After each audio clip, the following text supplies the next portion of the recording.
Day 17 brings a much needed rest.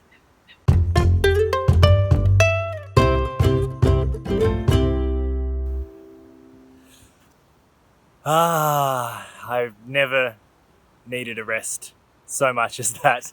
I've been in Melrose for the last 24 hours almost, and I've done nothing but eat and sleep.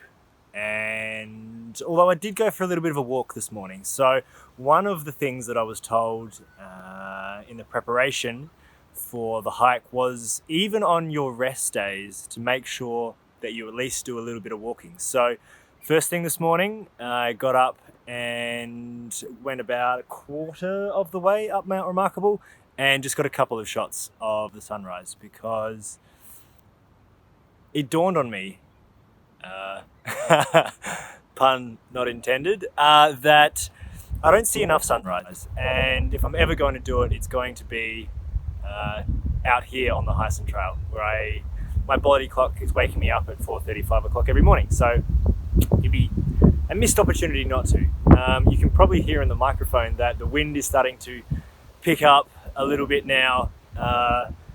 Unfortunately, the weather is starting to change, and up until this morning, I was rain jacketless. But thanks to a couple of mates that I caught up with last night in Alex and Celia, I now have a rain jacket. So I lost mine somewhere in between Wilmington and Gray's Hut, which is in the Mount Remarkable National Park. And as it would happen, these two new best friends of mine were carrying a spare rain jacket that they'd owned for 2 years and never used.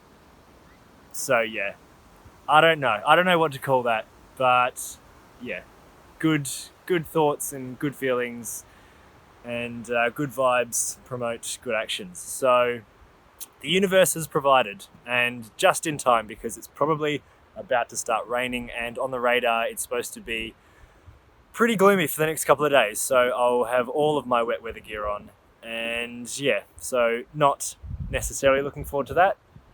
But apart from it being a rest day, it's also a bit of an epiphany day. So rocking up to the Mount Remarkable Hotel, where I've stayed last night, and I'll be staying again tonight. Again, thanks to those guys for setting me up.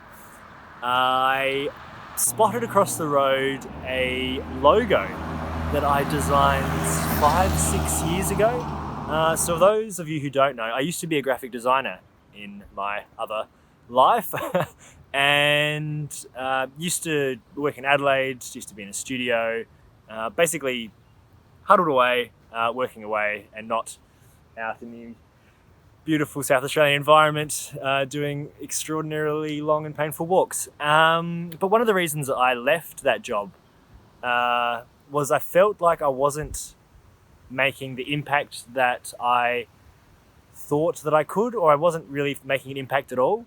But seeing this logo out here, which was originally for a business back in Adelaide, got me thinking that I certainly was making an impact. Like, there wasn't, I didn't know it at the time, but the fact that a logo that I designed all these years ago is still functioning, still bringing in business, a few hundred kilometers away from its intended initial position is amazing. So I guess the epiphany that I had was, you are always going to leave an impact.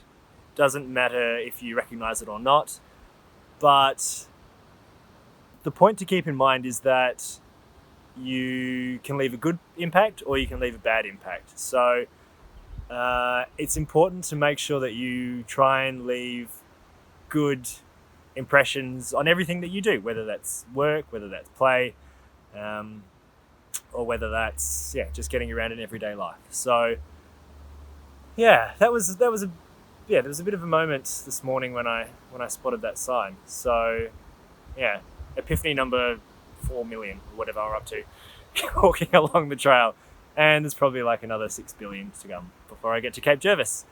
I am going to dash back inside now because it's starting to spit a little bit. So I'll talk to you likely a little bit soggy tomorrow. Catch you then.